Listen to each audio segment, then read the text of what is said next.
আমি একটু দেখতে চাই যে রংপুর বিভাগের কে কোন জেলা থেকে আপনারা এসছেন। কুড়িগ্রাম থেকে কারা এসছেন দেখি, কুড়িগ্রাম। মাশাআল্লাহ মাশাআল্লাহ। আচ্ছা, গাইবান্ধা জেলার কে আসছেন? গাইবান্ধা, হ্যাঁ মাশাআল্লাহ। ঠাকুরগাঁও, ঠাকুরগাঁও অনেকে আসছেন। দিনাজপুর জেলা থেকে মাশাআল্লাহ। নীলফামারী, ঠিক আছে, ফি আমানিল্লাহ। পঞ্চগড় অনেক আসছে।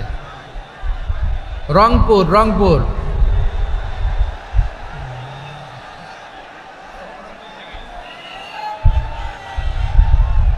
মাশাআল্লাহ মাশাআল্লাহ, ঠিক আছে। লালমনিরহাটের কারা দেখি, লালমনিরহাট।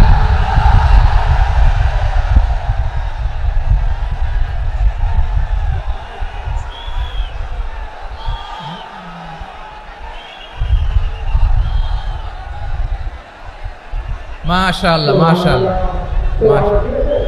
মাশাআল্লাহ।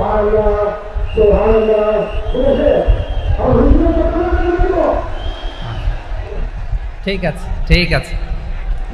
আচ্ছা, এই রংপুর বিভাগের বাইরে থেকে অন্য জেলার কারা কারা আসছেন দেখি, তাও আছে অনেকে। মাশাআল্লাহ, ঠিক আছে ঠিক আছে।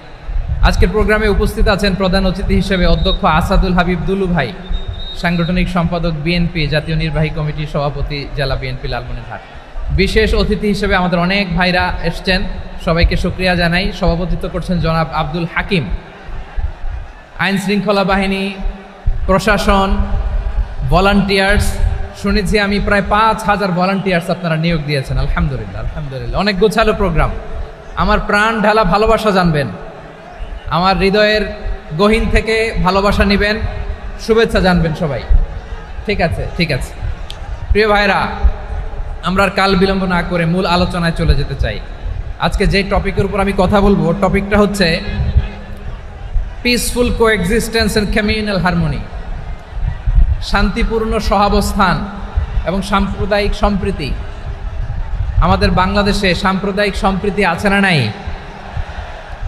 আবহমান কাল থেকে আমরা মুসলিম, হিন্দু, বৌদ্ধ, খ্রিস্টান, পাহাড়ি, নৃগোষ্ঠী মিলেমিশে একাকার, আমরা সবাই মিলে বাংলাদেশ। আওয়াজ করে বলেন ঠিক কিনা? আমাদের পারস্পরিক সম্প্রীতি, ভালোবাসা, সৌহার্দ্যপূর্ণ আচরণ, বোঝাপড়া, এটা বেশ মজবুত, বেশ মজবুত। তবে মাঝে মাঝে আমাদের এই সম্প্রীতির ভেতরে অনেকে ফাটল ধরাতে চায়। আমরা যে সুখে আছি, শান্তিতে আছি, এটা অনেকের ভালো লাগে না, ঠিক কিনা বলেন? আমাদের মধ্যে সাম্প্রদায়িক সম্প্রীতি, সৌহার্দ্যপূর্ণ আচরণ, ভালোবাসা, এটা আবহমান কাল ধরে আছে। তার প্রমাণ, আমরা তাফসিরুল মাহফিলের আয়োজন করলে আমাদের হিন্দু ভাইরা ডিস্টার্ব করে না, ঠিক কিনা? এবং আমি যদি বলি হাত তোলেন, হিন্দু ধর্মের কারা কারা এসেছেন, কত শত কত হাজার যে হাত উঠবে, আপনি অবাক হয়ে যাবেন। আমি চাচ্ছি না হাত উঠাতে। খুলনাতে সর্বশেষ যে আমি প্রোগ্রাম করে গেলাম, সেখানে কয়েকশ হিন্দু ভাই আসছে আমাদের আলোচনা শুনতে। আলহামদুলিল্লাহ। অনেক বৌদ্ধরা আসে, অনেক খ্রিস্টানরা আসে। এবার সফরেও অনেক হিন্দু ভাইরা আমার সাথে দেখা করেছে। তারা বলেছে, হুজুর আমরা আপনার আলোচনা শুনি। আলহামদুলিল্লাহ বলেন। So it's our responsibility to present our religion to our non-Muslim brothers and sisters. আমাদের অমুসলিম ভাই বোনদের কাছে ইসলামের সৌন্দর্য তুলে ধরা, এটা আমাদের দায়িত্ব। We all are the ambassador of Islam. আমরা প্রত্যেকে দায়িত্বশীল, আমরা প্রত্যেকে এক একজন ইসলামের অ্যাম্বাসেডর। আলহামদুলিল্লাহ বলেন। এজন্য এমনভাবে দ্য বিউটি অফ ইসলাম, ইসলামের সৌন্দর্য আমাদেরকে ফুটিয়ে তুলতে হবে, যাতে করে নন মুসলিমরা শাহাদা পড়ে, কালিমা পড়ে মুসলমান হয়ে যায়। অনেক নন মুসলিম ভাই বোন আমাদের হাতে শাহাদা পড়ে, কালিমা পড়ে মুসলমান হয়েছে, অনেক। সো আমরা যেন ইসলামের বিউটিটাকে তুলে ধরতে পারি এবং এই যে সম্প্রীতি, এটাকে যেন আমরা অটুট রাখতে পারি। আদতে আদতে বাংলাদেশের ইতিহাস বলে আমাদের দেশে কোনো দাঙ্গা নাই, আছে? লালমনিরহাটের ভাইয়েরা আওয়াজ করে বলেন, আমাদের দেশে হিন্দু মুসলিম দাঙ্গা আছে? আমরা ভাই ভাই, আওয়াজ করে বলুন তো, আমরা কি ভাই ভাই? কিন্তু কিছু দুষ্ট লোক আছে তারা আমাদের সম্পর্কের মধ্যে ফাটল ধরাতে চায়, ঠিক কিনা বলেন? মাঝে মাঝে ঝগড়া লাগাতে চায়। দেখবেন পত্রপত্রিকায় দেখা যায় বিভিন্ন ধর্মীয় উপাসনালয়গুলোতে হামলা চালানো হয়। এগুলো রাজনৈতিক উদ্দেশ্য প্রণোদিত, এগুলোর সাথে ইসলামের কোনো সম্পর্ক নাই। এজন্য এই দুর্বৃত্তদের ব্যাপারে আমাদের সাবধান থাকতে হবে। আমরা সবসময় যেমনি ঐক্যবদ্ধ, ইউনাইটেড, আমরা যদি এরকম ইউনাইটেড থাকি, এই সমস্ত দুর্বৃত্তদের কালো হাত ভেঙে দিতে আমাদের 1 ঘন্টাও লাগবে না। চিল্লায় বলো ঠিক কিনা? আমরা সংঘবদ্ধ থাকবো। এই যে আমাদের পিসফুল কোএক্সিস্টেন্স, শান্তিপূর্ণ সহাবস্থান। হিন্দুরা পূজা করে, যেদিন হিন্দুদের পূজা অনুষ্ঠান আমরা ওই দিন তাফসির মাহফিল করি না, ঠিক কিনা বলেন? যেদিন আমাদের তাফসিরুল কোরআনের প্রোগ্রাম, ওই দিন আমাদের হিন্দু ভাইরা ডিস্টার্ব করে না। সুবহানাল্লাহ। হিন্দুদের পূজা অনুষ্ঠানে মাদ্রাসার ছাত্র যে পাহারা দেয়, গোটা বিশ্বে এরকম দৃষ্টান্ত নজির বিরল, ঠিক কিনা বলেন? আইন শৃঙ্খলা বাহিনীর পাশাপাশি মাদ্রাসার ছাত্ররা যে সেখানে পাহারা দেয়, গোটা পৃথিবীতে এই দৃষ্টান্ত আপনি পাবেন। মাদ্রাসার ছাত্ররা, তারা তো কোরআনের ধারক, তারা হাদিসের ধারক, তারা কেন মন্দির পাহারা দিবে? এই সম্প্রীতিকে ধরে রাখার জন্য, এই সৌহার্দ্যকে ধরে রাখার জন্য, আমাদের পারস্পরিক ভালোবাসাকে অটুট রাখার জন্য। আওয়াজ করে বলতে হবে ঠিক কিনা? এখন বলেন, আমাদের এই ভালোবাসা অটুট থাক আমরা চাই কি চাই না?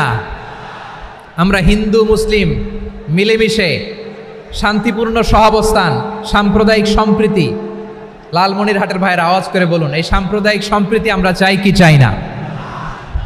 আল্লাহ এই দেশকে তুমি বরকতময় করো, বাংলাদেশকে তুমি শান্তিময় করো।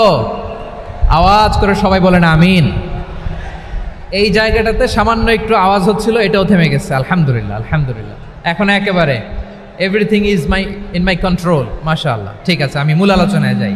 প্রিয় ভাইরা, আমি বলেছিলাম আমার আলোচনার বিষয় হচ্ছে শান্তিপূর্ণ সহাবস্থান, সাম্প্রদায়িক সম্প্রীতি। আমরা দেখব ইসলাম আমাদেরকে কি কি দিক নির্দেশনা দেয়। শান্ত হইতে হবে।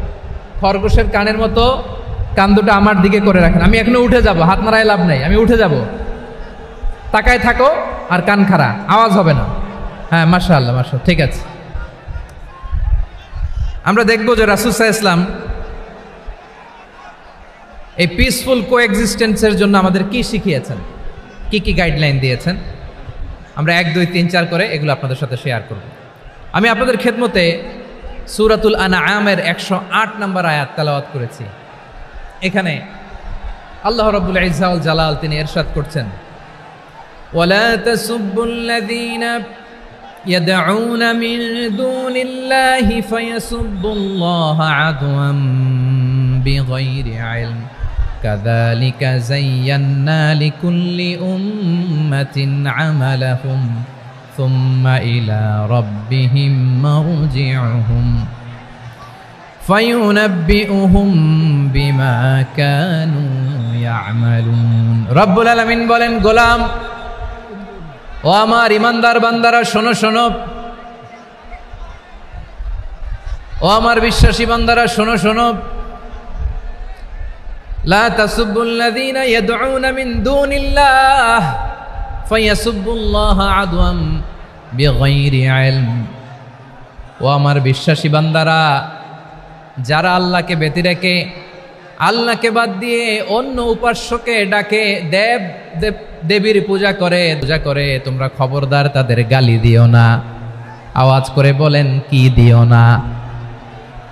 আল্লাহ বলেন, ও বিশ্বাসীরা শোনো, যারা আল্লাহকে বেছে রেখে দেবীর পূজা করে, অন্য উপাস্যের পূজা করে, তাদেরকে ডাকে, ওই দেবতাদেরকে তোমরা গালি দিও না। যদি ওই দেবতাদেরকে গালি দাও, তাহলে ভুলবশত, শত্রুতাবশত তারা তোমাদের রব আল্লাহকে গালি দেবে, ঠিক কি না? তোমরা যদি তাদের দেবতাদের গালি দাও, ওরা রেগে তোমার আল্লাহরে গালি দিবে, তাহলে আল্লাহরে গালি খাওয়ানোর কারণ হয়ে গেলাম আমি, ঠিক কি না? বলেন।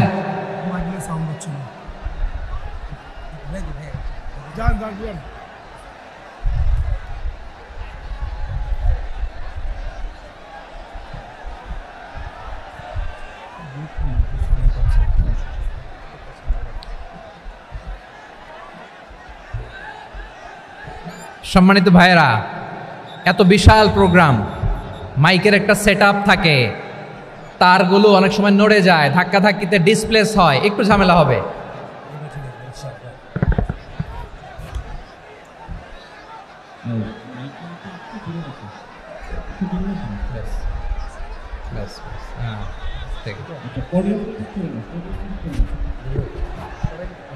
ঠিক আছে, একটু একটু সমস্যা হবে মাঝে মাঝে। আপনারা শান্ত থাকলে, শান্ত থাকতে হবে। এইভাবে সাউন্ড নাই, এই নাই, এই বলতে বলতে আমার সময়ও নাই, উঠে যেতে হবে। এগুলো বোকামি। এই বিভাগীয় প্রোগ্রামগুলোতে যাই, চিৎকার চেঁচামেচি করে তোমরা আসো, সময় শেষ, আমাকে উঠে যেতে হয়। আমরা তো বঞ্চিত হলাম। গুরুত্বপূর্ণ অনেক কথা শোনাবো তোমাদের, অনেক।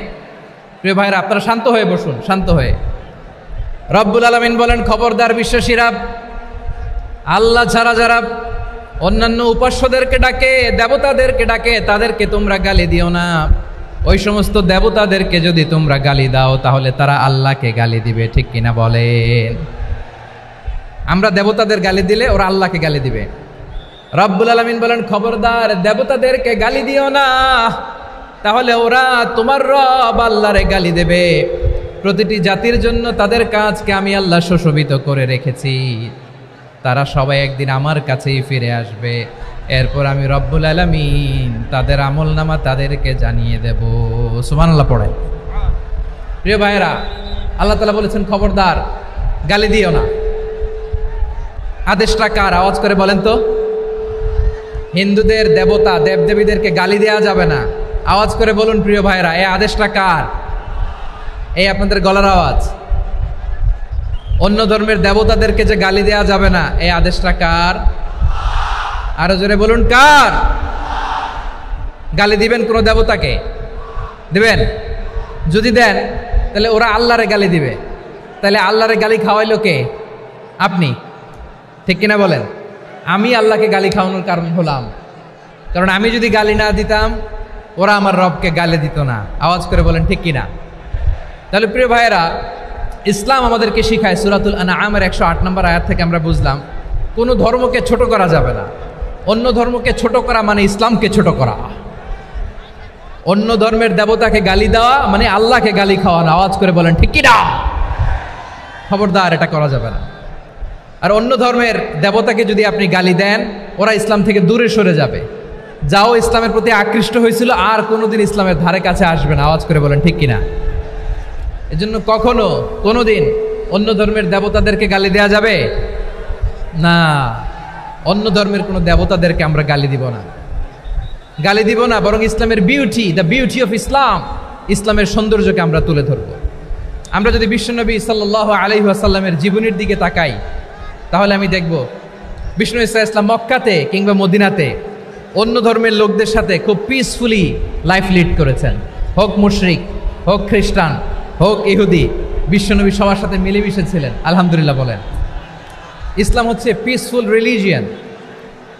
অন্য ধর্মের প্রতি সহনশীলতার সবক ইসলাম আমাদেরকে দেয়। কিন্তু প্রতিটি মুসলিমের এটা মনে রাখতে হবে, আল্লাহর কাছে পছন্দনীয় গ্রহণযোগ্য ধর্ম, জীবনাদর্শ একটি, সেটা হচ্ছে ইসলাম। আওয়াজ করে বলেন সেটা কি? লালমনিরহাটের ভাইয়েরা আওয়াজ করে বলুন, আল্লাহর কাছে মনোনীত ধর্ম একটি, সেটা কি? এজন্য রব্বুল আলামিন বলেন, ইন্নাদ-দীনা ইনদাল্লাহিল ইসলাম, আল্লাহর কাছে মনোনীত গ্রহণযোগ্য অ্যাকসেপ্টেড ধর্ম মতাদর্শ একটা, সেটা হলো ইসলাম। ইসলাম ছাড়া অন্য কোনো ধর্ম যদি কেউ তালাশ করে, তার ওই ধর্ম আল্লাহ গ্রহণ করবে না। ওমাই ইয়াবতাগি গায়রাল ইসলামি দীনান ফালাই ইউকবালা মিন ওয়া হুয়া ফিল আখিরাতি মিনাল খাসিরিন।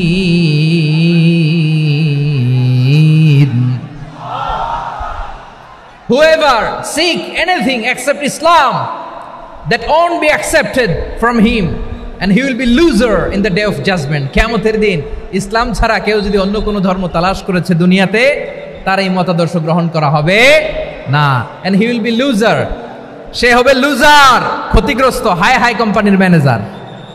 ওর আমও শেষ, সালাও শেষ। আওয়াজ করে বলেন ঠিক কি না? এজন্য ইসলাম পেয়ে আমরা খুশি না বেজার? প্রত্যেক নামাজ শেষে আমরা আল্লাহরে বলি, আল্লাহ রাদিতু বিল্লাহি রাব্বা ওয়া বিল ইসলামি দীনা ওয়া বি মুহাম্মাদিন নাবিয়ান ওয়া রাসূলা। ও আল্লাহ, তোমারে রব হিসেবে পেয়ে আমরা খুশি। ও আল্লাহ, ইসলামকে ধর্ম হিসেবে পেয়ে আমরা খুশি। বিশ্বনবীকে আমাদের রাসূল পেয়ে আমরা খুশি। ঠিক কিনা বলে? ইসলাম ছাড়া অন্য কোনো ধর্ম আমরা গ্রহণ করব না। ঠিক কিনা বলেন? আল্লাহর কাছে অ্যাকসেপ্টেড রিলিজিয়ান একটা, সেটা ইসলাম। তো বিশ্বনবী সাল্লাল্লাহু আলাইহি ওয়াসাল্লাম মক্কাতে কিংবা মদিনাতে খুব পিসফুলি এক্সিস্ট করেছেন, যে কোনো ধর্মের সাথে মিলেমিশে চলেছেন। তার প্রমাণ আমরা যদি রাসূল সাল্লাল্লাহু আলাইহি ওয়াসাল্লামের বায়োগ্রাফির দিকে তাকাই, তাহলে দেখব তিনি মুশরিকদের সাথে পিস ট্রিটি করেছেন, শান্তি চুক্তি, পিস ট্রিটি, পিস এগ্রিমেন্ট। আপনারা হুদাইবিয়ার সন্ধির নাম শুনেছেন? আমার লালমনিরহাটের কলিজার টুকরা ভাইয়েরা, হুদাইবিয়ার সন্ধির নাম আপনারা শোনেন নাই? ৬ষ্ঠ হিজরিতে বিষ্ণু ঈসা ইসলাম মুশরিকদের সাথে এই ট্রিটি করেছেন, চুক্তি। কাদের সাথে? মুশরিকদের সাথে। আমরা তো মুসলমান বসতে পারি না, আমরা দুই মুসলিম ভাই একসাথে বসে চা খেতে পারি না, গল্প করতে পারি না। বিষ্ণু ঈসা ইসলাম মুশরিকদের সাথে ট্রিটি করেছেন, হুদাইবিয়ার সন্ধি। এই সন্ধির আগে মক্কা থেকে কেউ মদিনায় যেতে পারে না, মদিনা থেকে কেউ মক্কায় যেতে পারে না। কিন্তু এই সন্ধির পরে ট্রাফিক স্বাভাবিক হয়ে গেল। মক্কার লোকেরা মদিনায় আসতে পারে, মদিনার লোকেরা মক্কায় আসতে পারে। এটাকে বলে সুলহে হুদাইবিয়া, the peace agreement of Hudaibiya, শান্তি চুক্তি। আমরা পৃথিবীতে এখন অনেক শান্তি চুক্তির নাম শুনি, এগুলো সব the piece treaty of Hudaibiya থেকে কপি করা। আল্লাহু আকবার। তাহলে বিশ্বনবী সাল্লাল্লাহু আলাইহি সাল্লাম তিনি যে শান্তিপূর্ণ সহাবস্থানে বিশ্বাসী ছিলেন,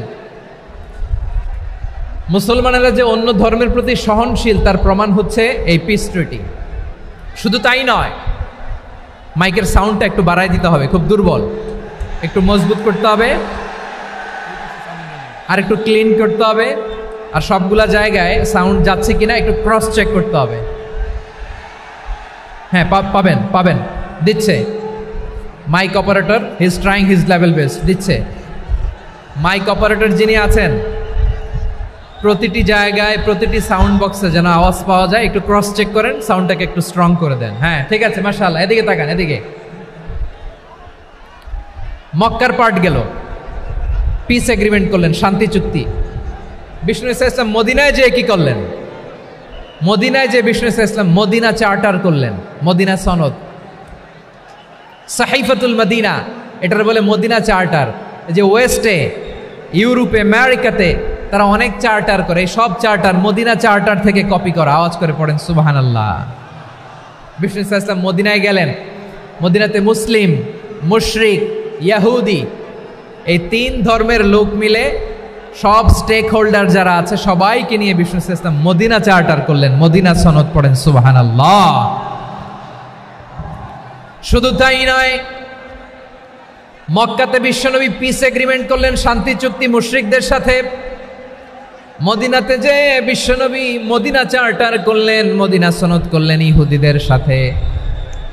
আবার মদিনাতে বিশ্বনবী ইহুদিদের সাথে পিস ডায়ালগ করলেন, ইন্টারফেথ ডায়ালগ করলেন, আন্তধর্মীয় সংলাপ করলেন। যেই সংলাপের মূল ভিত্তি ছিল তাওহীদ। মূল ভিত্তি ছিল কি? তাওহীদ। বিশ্বনবী ইহুদিদেরকে ডাকলেন, আহ্বান করলেন, কুল ইয়া আহলাল কিতাবি তাআলাউ ইলা কালিমাতিন সাওয়াইন বাইনানা ওয়া বাইনাকুম আল্লা না'বুদা ইল্লাল্লাহ ওয়া লা নুশরিকা বিহি শাইআন ওয়া লা ইয়াত্তাখিযা বা'দুনা বা'দান আরবাবাম মিন দুনিল্লাহ فإن تولوا فقولوا اشهدوا بأننا مسلمون। সুবহানাল্লাহ পড়েন। বিশ্বনবী মদিনার ইহুদিদের ডেকে বললেন, ও ইহুদিরা, শোনো শোনো, আসো এমন একটা আদর্শের প্রশ্নে আমরা একত্রিত হই, যে আদর্শের প্রচার তোমাদের নবীরাও করেছে, আমিও করি, যে আদর্শের কথা তোমাদের পবিত্র ধর্মগ্রন্থগুলোতে আছে, আমার কোরআনেও আছে। সেটা হলো তাওহীদ। আমরা এক আল্লাহ ছাড়া কারো ইবাদত করব না, আল্লাহর সাথে কাউরে শরীক করব না, আল্লাহ ছাড়া কাউরে রব মানব না। পড়েন সুবহানাল্লাহ। তাহলে আমার প্রিয় লালমনিরহাটের ভাইরা, মদিনাতে যেয়ে তিনি মদিনা চার্টার করলেন, মদিনা সনদ, পিস ডায়ালগ করলেন, শান্তির সংলাপ, ইন্টারফেথ ডায়ালগ করলেন, আন্তধর্মীয় সংলাপ যার ভিত্তি ছিল তাওহীদ। সুবহানাল্লাহ পড়েন। তাহলে অন্য ধর্মের প্রতি সব সময় ইসলাম সহনশীল, টলারেন্স। যদি আপনি দেখতে চান ইসলামের নবী বিশ্ব নবীর দিকে তাকান, ঠিক কিনা বলেন? আমরা তো সংখ্যালঘুদের রাইটস প্রোটেক্ট করার জন্য কত আইন বানাই, কত বৈঠক করি, কত সংবাদ সম্মেলন করি। বিষ্ণু সাল্লাল্লাহু আলাইহি ওয়াসাল্লাম সংখ্যালঘুদের রাইটসের ব্যাপারে, অধিকারের ব্যাপারে যে কথা বলেছেন, শুনলে আপনি অবাক হয়ে যাবেন। বিশ্বনবী বলেন, আলা মান যালামা মুআহাদান আও ইনতাকাসাহু আও কাল্লাফাহু ফাওকা তাআতিহি আও কাল্লাফাহু ফাওকা তাকাতিহি আও আখাযা মিনহু শাইআন বিগাইরি তিবি নাফসিন ওয়া আনা হাজিজুহু ইয়াউমাল কিয়ামা। খবরদার, জেনে রাখো, কেউ যদি কোনো সংখ্যালঘুর উপরে অত্যাচার করে, কোনো সংখ্যালঘুর প্রাপ্য থেকে যদি কেউ কাউকে ঠকায়, সংখ্যালঘুর উপর যদি কেউ কষ্ট দেয়, কোনো সংখ্যালঘুর সম্পদ যদি কেউ জোর করে কেড়ে নেয়, আমি কিয়ামতের দিন বিশ্বনবী ওই সংখ্যালঘুর পক্ষে আর ওই মুসলমানদের বিপক্ষে বাদী হয়ে দাঁড়াবো। সুবহানাল্লাহ বলতে পারলেন না? আল্লাহু আকবার। আপনি নামাজি, আপনি মুসল্লি, আপনি হাজী সাহেব, তাহাজ্জুদ পড়তে পড়তে কপালে দাগ ফেলে দিছেন, আপনার প্রতিবেশী হিন্দু, ভাবছেন আমার তো পাওয়ার আছে, ওর জমিটা দখল করি। বিশ্বনবী বলেন, কিয়ামতের দিন ওই হিন্দুর পক্ষে তোর বিরুদ্ধে আমি বাদী হয়ে দাঁড়াবো। পৃথিবীর কোন ধর্মে এরকম স্টেটমেন্ট পাবেন? পাবেন? আপনি ভাবছেন আপনি নামাজ পড়লে হাজী সাহেব কপালে দাগ ফেলায় দিলে আপনি সেলসালায় জান্নাতে চলে যাবেন না? খবরদার। বিশ্বনবী বলেন, কোন সংখ্যালঘুর উপর যদি কেউ আক্রমণ করে, তার প্রাপ্য তাকে না দিয়ে যদি তাকে ঠকায়, তার উপর জুলুম করে, তার সম্পদ যদি কেড়ে নেয়, আমি নবী, তুমি মুসলিম হইতে পারো, মুসল্লি হইতে পারো, তার পক্ষে তোমার বিপক্ষে আল্লাহর দরবারে বাদী হয়ে দাঁড়াবো। আচ্ছা লালমনিরহাটের ভাইরা, কথা বুঝতে পারলে আওয়াজ করে উত্তর দেন। বিশ্বনবী যদি কারো বিপক্ষে দাঁড়ায় কিয়ামতের দিন, আই রিপিট, আমি আবারও বলছি, বিশ্বনবী যদি কিয়ামতের দিন কারো বিপক্ষে দাঁড়ায়, ও তো সেলসালায়া জান্নাতি, তাই না? জান্নাতি না? যে নবীর সুপারিশ ছাড়া জান্নাতের গেটও দেখা যাবে না, ওই নবী যদি বলে তোর বিপক্ষে আমি বাদী হয়ে দাঁড়াবো, ওই জান্নাতে আর ঢোকার কোনো সুযোগ আমাদের থাকবে? এখানেই শেষ না আমার প্রিয় লালমনিরহাটের ভাইয়েরা, এখানেই শেষ নয়। বিশ্বনবী বলেন, মান কাতালা মুআহাদান, বুখারীর বর্ণনা, মান কাতালা মুআহাদান লাম ইয়ারাহ রাইহাতাল জান্নাহ। কেউ যদি, কোনো মুসলিম যদি অন্যায়ভাবে কোনো সংখ্যালঘুকে হত্যা করে, কোনো হিন্দুকে হত্যা করে, কোনো বৌদ্ধরে হত্যা করে, অন্যায়ভাবে কোনো মুসলিম যদি কোনো সংখ্যালঘুরে হত্যা করে, জান্নাতে যাওয়া তো দূরের কথা, ওই মুসলিম জান্নাতের ঘ্রাণও পাবে না। সেই বুখারীর বর্ণনা, মান কাতালা মুআহাদান লাম ইয়ারাহ রাইহাতাল জান্নাহ ওয়া ইন্না রিহাহা লা ইউজাদু মিন মাসিরাতি 40 আমা। যে জান্নাতের ঘ্রাণ 40 বছর দূরের রাস্তা থেকেই পাওয়া যায়। সুবহানাল্লাহ পড়েন। প্রিয় ভাইরা, এখান থেকে জান্নাতে পৌঁছতে লাগবে 40 বছর। এত দূর, কত বছর? সবাই বলেন কত বছর? এখান থেকে জান্নাতে পৌঁছতে লাগবে 40 বছর।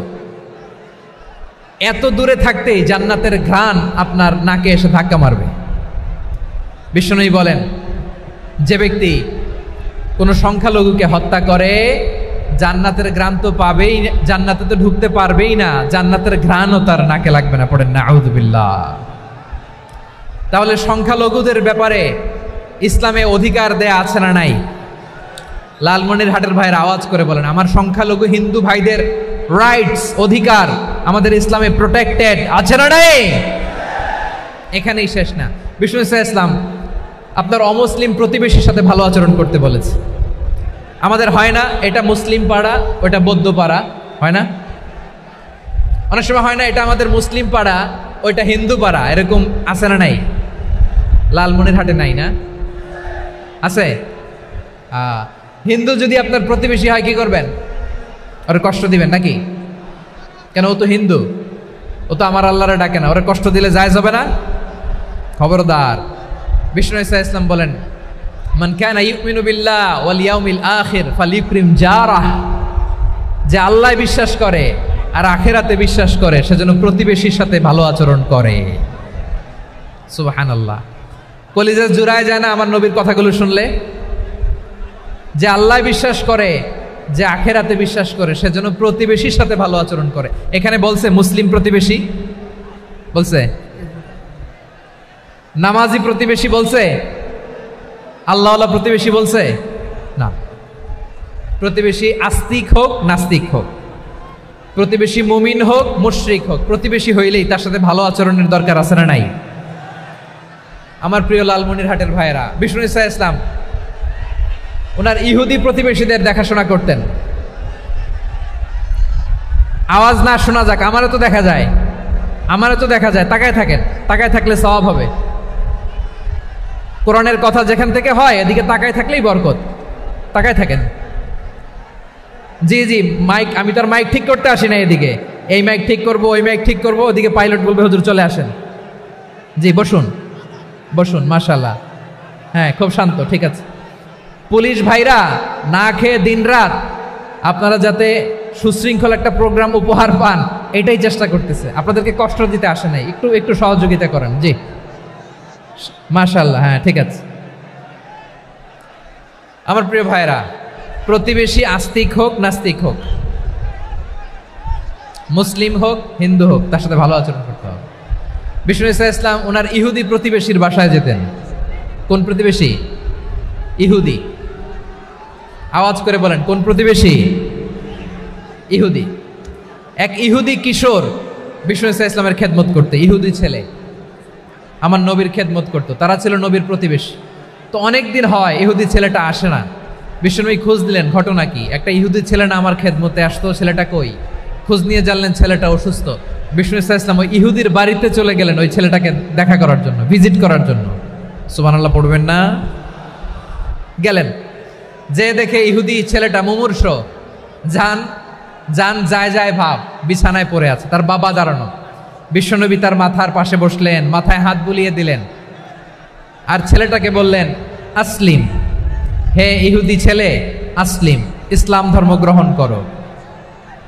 তো ছোট্ট ছেলে ভাবে আমরা ইহুদি, এখন ইসলাম ধর্ম গ্রহণ করলে আব্বা যদি বকা দেয়, ফানাযারা ইলা ওয়াজহি আবি, ছেলেটা তার বাবার চেহারার দিকে তাকালো, দেখি আব্বা কি কয়। আব্বা যদি বলে তাইলে ইসলাম ধর্ম গ্রহণ করবে। ইহুদি ছেলেটা তার বাবার দিকে যখন তাকালো, ওর বাবা বলে আতি আবুল কাসিম, আবুল কাসিম যা বলে তাই করো।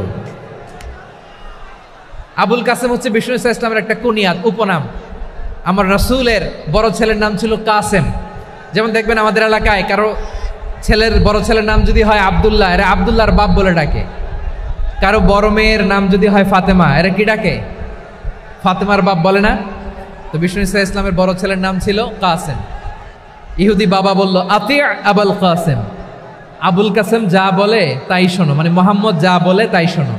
এই কথা শুনে ছেলে সাহস পাইছে, ছেলে আবার পড়তে আরম্ভ করলো আশহাদু আল্লাহ ইলাহা ইল্লাল্লাহ ওয়া আশহাদু আন্না মুহাম্মাদার রাসূলুল্লাহ, পড়েন আল্লাহু আকবার। বিশ্বনবীর আহ্বান শুনে ওই আহ্বানে সাড়া দিয়ে ইহুদি ছেলে শাহাদা পড়ে মুসলমান হয়ে গেল। তার হৃদয়টারে ইমানের নূর দিয়ে আলোকিত করে দিল কে? প্রিয় ভাইরা, এবার রাসূল সাল্লাল্লাহু আলাইহি ওয়াসাল্লাম বের হয়ে আসলেন ঘর থেকে, আর বললেন আলহামদুলিল্লাহিল্লাযী আনকাযাহু মিনান নার, প্রশংসা সে আল্লাহর যে আল্লাহ জাহান্নামে চলে যাচ্ছিল প্রায় এমন একটা লোককে মুহূর্তের মধ্যে কালেমায়ে শাহাদাতের বদৌলতে জান্নাতি বানায় দিলেন। আওয়াজ করে পড়েন সুবহানাল্লাহ। এই হাদিস থেকে আমরা কি শিখলাম? What is the moral of the story?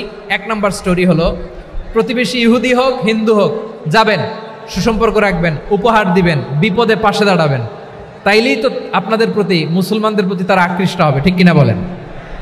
আপনি যদি হিন্দুদের সাথে বৌদ্ধদের সাথে নাই মিশেন, নাস্তিকের কাছে নাই যান, তো ইসলামের সৌন্দর্যটা ওরা বুঝবে কেমনে? আমার অনেক হিন্দু পরিচিত ভাই আছে, ওরা আমাদের ইফতারির প্রোগ্রামে এসে একসাথে ইফতারি করে। অনেক মদখোর আমার সাথে বসে একসাথে ডিনার করে, হাফ প্যান্ট পরা, গলায় স্বর্ণের চেইন, হাতে স্বর্ণের ব্রেসলেট, আয়শা আমার সাথে ডিনার করছে, আছে এরকম গাঁজাখোর। আমি বলি আসো, welcome welcome to my dinner, আসো বসো। বসলেই তো আমি ওর ডিএনএ, চিন্তার ডিএনএ চেঞ্জ করে দেওয়ার সুযোগ পাবো। চিল্লায় বলো ঠিক কি না? আসতে হবে আমার কাছে। Hour door is open, the door of Islam is open 24/7। সব সময় আমাদের ইসলামের দরজা আমার অমুসলিম ভাইদের জন্য খোলা আছে না নাই? এই হাদিস থেকে দুইটা শিক্ষা। এক নম্বর শিক্ষা, প্রতিবেশী মুসলিম হোক অমুসলিম হোক, যান, অসুস্থ হইলে একটু আপেল নিয়ে যান, আঙ্গুর নিয়ে যান, কমলা নিয়ে যান, তাদের সাথে ভালো আচরণ করেন। ইসলামের বিউটি দেখে, সৌন্দর্য দেখে অবাক হবে, নসিব ভালো হলে কোনোদিন কালিমা পড়ে মুসলমান হয়ে যাবে। ঠিক কিনা বলেন? তাহলে অমুসলিমের সাথে ভালো সম্পর্ক। বিশ্বনবী ইহুদির বাড়িতে গেলেন, ইহুদির বাড়ি, আর আমার মুসলমান ভাই আমার কাফের বলে, এরকম আছে না নাই? মুসলিমরা দেখতে পারে না, সহ্য করতে পারে। বিশ্বনবী সাল্লাল্লাহু আলাইহি ওয়াসাল্লাম ইহুদির বাড়িতে গেলেন, এটা একটা শিক্ষা। আরেকটা শিক্ষা হলো, ভাইয়েরা ধাক্কা মারে এসে সামনে এসে কি লাভ? প্রোগ্রাম তো শেষ হচ্ছে, এখনই শেষ হচ্ছে তো। এই যে আমাদের বকশি ভাই ওয়াদা নিল, হাত তোলালো, মিম বলে এত কথা বলল, তো আমি জেলায় জেলায় যেয়ে খালি হাত নাড়াই তোমাদের জন্য নাকি? হ্যাঁ, হাত নাড়াই শুধু। এই ধাক্কাইতে ধাক্কাইতে এদিকে এসে হাত নাড়াইতেছে, হয়েছে তো, দেখলাম তো, ঠিক আছে, মাশাআল্লাহ, অনেক সুশৃঙ্খল, অন্যান্য যে কোনো জেলার চেয়ে অনেক সুশৃঙ্খল। আমার দিকে তাকাও, আমার দিকে তাকাও, ঠিক আছে। এই যে দাঁড়িয়ে আছে, একটা ছেলে নড়ে না, দেখছেন? মাশাআল্লাহ মাশাআল্লাহ মাশাআল্লাহ। হ্যাঁ, এইভাবেই। আর কয়েকটা মজাদার কথা আছে, শোনো। এই হাদিস থেকে আমাদের শিক্ষা হলো, আমার প্রতিবেশী যেই ধর্মের হোক আমি সম্পর্ক রাখবো। অসুস্থ হলে যাব, কি বলেন ভাইরা? যাবেন না? যাবেন না আপনারা? আচ্ছা, 2 নম্বর শিক্ষা হলো, বিষ্ণু ইসা ইসলামের খাদেম ছিল ইহুদি, এতদিন খেদমত করলো, একদিনও বিশ্বনবী ওরা কালিমার দাওয়াত দেয় নাই। কারণ কি? বিশ্বনবী একটা ভালো সময়ের অপেক্ষা করতেছিলেন, প্রপার টাইমিং। দায়ীর কাজ হচ্ছে দায়ী ইলাল্লাহ, সে হচ্ছে সুযোগ সন্ধানী। দায়ী সুযোগ খোঁজে, কখন দাওয়া দিলে ব্যাটে বলে হবে, ঝোপ বুঝে কোপ মারে, ঠিক কিনা বলেন? বিষ্ণু ইসলাম ভালো সময়ের অপেক্ষা করতেছিলেন, দেখি ভালো সময় আসুক আসুক আসুক আসুক। আস্তে আস্তে এমন সময় আসছে, ছেলে এবার মুমূর্ষ। অসুস্থ ব্যক্তির হৃদয় অত্যন্ত নরম থাকে। হসপিটালে যখন কেউ যায় তার হৃদয়টা বড্ড নরম থাকে, মৃত্যুর ভয়ে তার অন্তরটা নরম থাকে, ঠিক কিনা বলেন? এই প্রপার টাইমিং এর অপেক্ষা করতেছিলেন। যখনই টাইমিং পেয়েছেন, দাওয়াত দিলেন, পড়ো লা ইলাহা ইল্লাল্লাহ, সুবহানাল্লাহ পড়েন সবাই। তাহলে ইসলাম অমুসলিম প্রতিবেশীর সাথে ভালো আচরণ করতে বলে। ইসলাম অমুসলিম মাতা পিতার সাথেও ভালো আচরণ করতে বলে। মাতা পিতা যদি অমুসলিম হয়, তারা ফেলে দিতে পারবেন? পারবেন? পারবেন? আমার লালমনিরহাটের ভাইয়েরা, অনেক হিন্দু ছেলে আমাদের হাতে শাহাদা পড়ে মুসলিম হয়, কিন্তু ওর মা মুসলমান হয় নাই, বাবাও হয় নাই, এরকম আছে না নাই? তো ও হয়েছে মুসলিম, মা বাপ হিন্দু, এখন মা বাপ কি বাদ? হ্যাঁ, মা বাপ বাদ দেয়া যাবে? যেই মা আপনারে 9 মাস 8 মাস পেটে ধারণ করলো, আপনার মায়ের নার ছেঁড়া ধন, আপনি ওই মারে বাদ দিতে পারবেন? যেই মায়ের বুকের তাজা দুধ খেয়ে আপনি আজকে বাড়ন্ত তাজা তরতাজা, ওই মারে বাদ দেয়া যাবে? মায়ের এক ধারে দুধের দাম, কাটিয়া গায়ের চাম, পাপোশ বানাইলে ঋণের শোধ হবে না, এমন দরদি ভাবে কেউ হবে না আমার মাগো। মায়ের এক ধারে দুধের দাম, কাটিয়া গায়ের চাম, পাপোশ বানাইলে ঋণের শোধ হবে না, এমন দরদি ভাবে কেউ হবে না আমার মাগো, ঠিক কিনা? মাকে তো বাদ দেয়া যায় না। وَقَضَى رَبُّكَ أَلَّا تَعْبُدُوا إِلَّا إِيَّاهُ وَبِالْوَالِدَيْنِ إِحْسَانًا। আল্লাহ বলে, অবধারিত 2টা ভার্ডিক তোমাদের জন্য, এক আল্লাহর ইবাদত করবা আর মা বাবার প্রতি ইহসান করবা। আদেশটা কার? মা বাবার প্রতি ইহসান করতে হবে। আমার মা হিন্দু হোক, ভালো আচরণ করতে হবে, বৌদ্ধ হোক, ভালো আচরণ করতে হবে। আমার যে সমস্ত হিন্দু ভাইয়েরা মুসলিম হয়েছ, তোমাদের মা বাবা এখনো মুসলমান হয় নাই, তাদের সাথে ভালো আচরণ করতে হবে আপনাদের। খেদমত নিজে করতে হবে অথবা খেদমতের ব্যবস্থা করাই দিতে হবে। মান্থলি যে খরচ লাগে এটা দিতে হবে। আরে তুমি এখন মুসলিম, তোমার মা বাবা হিন্দু, এখনই তো সুযোগ ইসলামের সৌন্দর্য দেখানো। এখন মা বাবা যদি দেখে আরে এটা হিন্দু থাকতে তো বদমাইশ ছিল, বেয়াদব ছিল, কি এমন ধর্ম সে গ্রহণ করলো যেটা গ্রহণের সাথে সাথে সে পাল্টে গেল? কি এমন ধর্ম সে গ্রহণ করেছে যেটা তার জীবনকে আলোকিত করে দিয়েছে? নসিব ভালো হইলে তারাও কালিমা পড়ে মুসলমান হয়ে যাবে। বিষ্ণু ইসলামের স্ত্রীর নাম ছিল আয়েশা রাদিয়াল্লাহু তাআলা আনহা, আবু বকর রাদিয়াল্লাহু তাআলা আনহুর মেয়ে। আবু বকর রাদিয়াল্লাহু তাআলা আনহুর আরেক মেয়ের নাম হচ্ছে আসমা। কি নাম? দুজনই আবু বকর রাদিয়াল্লাহু তাআলা আনহুর মেয়ে, আসমা আর আয়েশা। নাম দুইটা কেমন লাগে? আসমা নামটা কেমন লাগে? আয়েশা নামটা কেমন লাগে? সবার ভালো লাগে নাই? নাম দুটো আপনাদের ভালো লাগে? লালমনির হাটে অনাগত যদি কন্যা সন্তান হয়, যদি মনে চায় আসমা রেখে দিতে পারবেন, যদি মনে চায় আয়েশা রেখে দিয়েন। দেশে বিদেশে এয়ারপোর্টে রাস্তাঘাটে শুধু বলে হুজুর একটা নাম দেন, আমার ছেলের একটা নাম দেন, মেয়ের একটা নাম দেন। তো আমার মনে আছে যশোরের 8 দিনের মাহফিলে আমি একটা দুইটা নাম দিয়েছিলাম। আজকে লালমনির হাটের এই প্রোগ্রামে কন্যা সন্তান যদি হয় দুটা নাম দিলাম, আসমা কিংবা আয়েশা। ইনশাআল্লাহ পড়েন। দুজন বোন, এক মায়ের না, বাবা এক মা দুইজন। আয়েশা রাদিয়াল্লাহু তাআলা আনহার মায়ের নাম উম্মে রুমান, আর আসমা রাদিয়াল্লাহু তাআলা আনহার মায়ের নাম কুতাইলা বিনতে আব্দুল উজ্জা। আবু বকর রাদিয়াল্লাহু তাআলা আনহু 4টা বিয়ে করেছিলেন।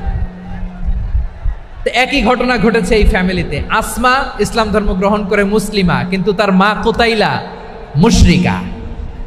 আই রিপিট, বোঝার জন্য আমি আবারও বলি, আসমা রাদিয়াল্লাহু তাআলা আনহা মুসলিমা, আর আসমার মা কুতাইলা, আওয়াজ করে বুঝে থাকলে বলেন, আসমার মা মুশরিকা। তার মানে মেয়ে মুসলিম, মা অমুসলিম। ভেজাল আছে না নাই? কিন্তু কুতাইলা আর ধৈর্য ধারণ করতে পারে না। নার ছেড়া ধন, কলিজার টুকরা ধন, কলিজার টুকরা সন্তান আসমারে দেখতে বড্ড মন চায়। সাইয়েদনা আসমা রাদিয়াল্লাহু তাআলা আনহা মক্কা থেকে হিজরত করে মদিনায় চলে গেলেন। হুদাইবিয়ার পর যখন মক্কা মদিনার ট্রাফিক স্বাভাবিক হলো, মক্কার লোক মদিনায় যায়, মদিনার লোক মক্কায় আসে। কুতাইলা কলিজার টুকরা সন্তান আসমারে দেখার জন্য কিছু উপহার নিয়ে বিশাল মরুপথ পাড়ি দিয়ে মক্কা থেকে মদিনায় যায়। সুবহানাল্লাহ বলেন। এখন মা আসছে মেয়ের সাথে দেখা করতে, মেয়ে তো আর দেখা দেয় না। মেয়ে ভাবছে আমার মা তো মুশরিকা, অপবিত্রা, তার সাথে কি দেখা দেয়া যাবে? বিশ্বনবীর দরবারে চলে গেলেন। সুবহানাল্লাহ বলেন। কি সৌভাগ্যবান ছিল তারা, মাসলা জানার দরকার হলেই নবীর দরবারে চলে যেত। ঘরে বউয়ের সাথে ঝগড়া হলে নবীর দরবারে চলে যেত। অনেক সাহাবী বলে আমার পেটে ক্ষুধা লাগলো আমি নবীর কাছে চলে যেতাম, কারণ নবীর চেহারার দিকে তাকালেই আমার পেটের ক্ষুধা মিটে যেত। সাইয়েদনা আসমা রাদিয়াল্লাহু তাআলা আনহা বিশ্বনবীর কাছে চলে গেলেন, যে বললেন ইয়া রাসূলুল্লাহ ইয়া হাবিবাল্লাহ ইন্না উম্মি কাদিমাতুন ইলাইয়া ওয়া হিয়া রাগিবা। আমার মা মক্কা থেকে অনেক দূর মরুর পথ পাড়ি দিয়ে উপহার সামগ্রী নিয়ে মদিনায় আমার সাথে দেখা করতে এসেছে গো নবী। আমার জানতে বড্ড ইচ্ছে হয় আমি আমার মুশরিকা মাখা করতে পারবো কিনা। আফা আসিলুহা, আগে যেমনি আমি আমার মায়ের সাথে ভালো আচরণ করতাম, যেমনি আমি আমার মায়ের সাথে সদাচরণ করতাম গো নবী, এখন আমি মুসলিমা, মা মুশরিকা, এখনো কি আগের মতো সদাচরণ করতে পারবো নাকি? বিশ্বনবী বললেন নাম সিলিহা, হ্যাঁ রে আসমা, অবশ্যই অবশ্যই, আগে ঠিক যেমন তুমি তোমার মায়ের সাথে ভালো আচরণ করতে, এখনো তেমনি আগের মতো ভালো আচরণ করবা। আওয়াজ করে পড়েন সুবহানাল্লাহ। কি ইসলাম আমরা পেয়েছি! কত ব্রড মাইন্ডেড আমাদের ইসলাম, কত ওপেন মাইন্ডেড ইসলাম, কত ওপেন আপ করতে পারে, চিন্তা করতে পারেন। বিষ্ণু বললেন হ্যাঁ অবশ্যই, নাম সুলিহা, আগে যেমনি ভালো আচরণ করছো আসমা, এখন ওইরকমই করো, পারলে আরো বাড়ায় করো। সুবহানাল্লাহ বলেন। তাহলে আমার যে হিন্দু ভাইয়েরা, হিন্দু বোনেরা ইমানের বদৌলতে দৌলতে আপনি ধন্য হয়েছেন, আপনার আম্মা আব্বা এখনো মুসলমান হয় নাই, তাদের জন্য দোয়া করেন, তাদের জন্য দোয়া করেন, আল্লাহ যেন তাদেরকেও ইমানের দৌলত দান করে। আমরা সবাই পড়ি আমিন, আরো জোরে পড়েন আমিন। এখন বলেন, ইসলাম কি ন্যারো মাইন্ডেড রিলিজিয়ান না ব্রড মাইন্ডেড? লালমনিরহাটের যুবক ভাইরা আওয়াজ করো, ইসলাম কি ন্যারো মাইন্ডেড না ব্রড মাইন্ডেড? কতটা ব্রড মাইন্ডেড দেখেন। বিশ্বনবী সাল্লাল্লাহু আলাইহি সাল্লাম অমুসলিমরা যদি নবীকে উপহার দিত, ওই উপহারও বিশ্বনবী গ্রহণ করতেন। সুবহানাল্লাহ পড়েন। আপনার অমুসলিম বন্ধু যদি উপহার দেয়, সেটাও আপনি নিতে পারবেন, যেটা নেওয়া জায়েজ। কিন্তু আপনার বন্ধু যদি আপনার মদের বোতল দেয়, নিতে পারবেন? হ্যাঁ, মদের বোতল দিলে পারবেন না। আপনার বন্ধু যদি আপনার পর্ক দেয়, পর্ক শুকরের গোশত মিশ্রিত কোনো খাবার, ওটা নিতে পারবেন না। হালাল যে কোনো জিনিস নিতে পারবেন। বিশ্বনবী সাল্লাল্লাহু আলাইহি ওয়াসাল্লাম অমুসলিমদের দেয়া হাদিয়া গ্রহণ করতেন। কেমন নবী ছিলেন? আমার নবীরে চিনে নেন, আমার নবীর অ্যাটিটিউড জেনে নেন। বিশ্বনবী সাল্লাল্লাহু আলাইহি ওয়াসাল্লাম যখন কোনো জনপদে যেতেন, 3টা অপশন নিয়ে যেতেন। প্রিয় ভাইয়ের আওয়াজ করে বলতে হবে, কোনো জনপদে গেলে আমার নবীর অপশন থাকতো কয়টা? আমার মতো 3 আঙ্গুল উঁচু করে দেখান আর বলুন, আমার নবী কোনো জনপদে গেলে কয়টা অপশন নিয়ে যেতেন? 1 নাম্বার অপশন আসলিম তাসলাম। নতুন এলাকায় গেলে বলতেন আসলিম তাসলাম, ইসলাম ধর্ম গ্রহণ করো, শান্তিতে থাকবা, আমার ভাই হয়ে যাবো, আমরা ভাই ভাই। ইসলাম মানো, আমরা ভাই ভাই। অপশন নাম্বার কত? 1। যদি বলে না ইসলাম মানবো না, ওকে, অপশন নাম্বার 2, মুসলিম হওয়ার দরকার নাই, লা ইকরাহা ফিদ্দিন, ইসলামে কোনো বাড়াবাড়ি নাই। খ্রিস্টান আসো থাকো, বৌদ্ধ আসো থাকো, ইহুদি থাকতে চাও থাকো, কিন্তু আমরা যেহেতু রিজিওনাল সুপার পাওয়ার, আমাদের আন্ডারে থাকো, ট্যাক্স দিয়া থাকো, এটার বলে জিজিয়া। আলেম যারা আছেন বুঝবেন, এটার আরবিতে কি বলে? জিজিয়া। You pay us the tax, we will give you the security. তোমরা ট্যাক্স দিবা, আমরা সিকিউরিটি দিব, আমাদের আওতায় থাকবা, কেউ তোমাদেরকে আক্রমণ করতে পারবে না, আমরা নিরাপত্তা দিব। সুবহানাল্লাহ বলেন। এটা অপশন নাম্বার কত? আচ্ছা, বুঝে থাকলে বলেন, 1 নাম্বার অপশন কি ছিল? ইসলাম। ইসলাম মানো, শান্তিতে থাকবা, ভাই ভাই, আমরা ভাই ভাই। অপশন নাম্বার 2, ট্যাক্স দাও, আমরা নিরাপত্তা দিব, মুসলিম হওয়া লাগবে না। এখন 1 নাম্বারও মানে না, 2 নাম্বারও মানে না, মুসলিম হবো না, ভালো, খ্রিস্টান থাকো, ট্যাক্স দাও, আমরা সিকিউরিটি দিব না, এইটাও মানি না। বিষ্ণু বলেন, তাহলে তলোয়ার আমাদের আর তোমাদের মাঝে ফয়সালা করবে। মুসলিমও হবো না, ট্যাক্স দিবা, নিরাপত্তা দিব, আমরা সুপার পাওয়ার, আমাদের আন্ডারে থাকবে, এইটাও না। তাহলে তোমাদেরকে তো আমরা বিশ্বাস করতে পারি না, কখন না কখন বিশ্বাসঘাতকতা করো, কার সাথে মিলে হাত মিলাও, তলোয়ার আমাদের মাঝে ফয়সালা করবে। তখন তিনি জেহাদের সশস্ত্র সংগ্রামের ঘোষণা দিতেন। সুবহানাল্লাহ পড়েন। দেখেন, পশ্চিমারা জেহাদকে এইভাবে চিত্রায়িত করে না। ওরা জেহাদ বলতে বুঝায় তলোয়ার, হাত কাটো, গলা কাটো, না। জেহাদ সশস্ত্র সংগ্রাম 3 নম্বরে। অধিকাংশ ক্ষেত্রেই বিশ্বনবীর সুন্দর আচরণ দেখে, আরে আমার নবীর যে নুরানি চেহারা, অনেকে তো কেবল সিরেফ চেহারাটা দেখেই কালিমা পড়ে মুসলমান হয়ে গিয়েছে। যারা মুসলিম হয় নাই, তারা তাদের ইসলামেই বলবৎ ছিল, ট্যাক্স দিয়ে ইসলামের আন্ডারে ছিল। যারা এটাও মানে নাই, ওইটাও মানে নাই, তাদের বিরুদ্ধে জেহাদ। বিষ্ণু ইসলাম 7ম হিজরিতে যখন খায়বার বিজয়ের পরে ইসলাম রিজিওনাল সুপার পাওয়ার হিসেবে আত্মপ্রকাশ করলো, বিশ্বনবী চিঠি লিখলেন অন্যান্য সুপার পাওয়ারের কাছে, রাষ্ট্রীয় চিঠি লেখে এক রাষ্ট্রপ্রধান আরেক রাষ্ট্রপ্রধানের কাছে। ঠিক কিনা বলেন? জানেন না আপনারা?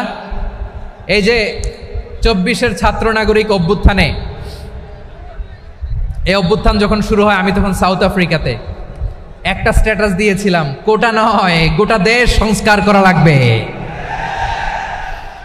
শুধু বাংলাদেশ নয়, সারা বিশ্বের বাংলা ভাষাভাষী লোকেরা এই আন্দোলনের সাথে সমর্থন তারা করেছে, এটাকে সাপোর্ট করেছে, তারা সমর্থন দিয়েছে।